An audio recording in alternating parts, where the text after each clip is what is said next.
Yan, si Kuya Pao, may binibintang baka. Ay, dyan niya ho, pagkaganda naman ho. Yan. Indubo, Brahman po, lahi nito. Indo Brazil pala daw ito, yan. Kaya palang taas. Mataas pa ho sa akin ay. Dyan niya ho. Ang paganda hong ganado rin ito. Yan.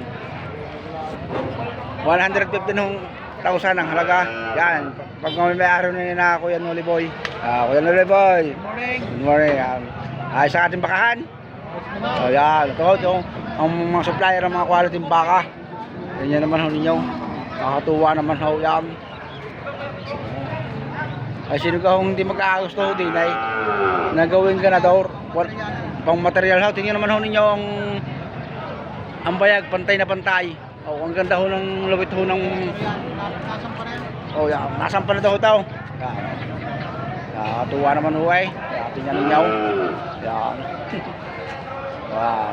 Si Kuya Noli Boy. Sa ganda ka rin naman ho ng tindig ng Kuya Noli Boy. Paano ka hindi gaganda kanyang mga bakang dinadala dito sa Padre Garcia, Batangas? Ay sulaw, mapupulaan. Ika nga ng mga Batanggenyaw. Hindi ka nagdala ng gayaan. Gaganda eh. Aba. Yeah, bye-bye.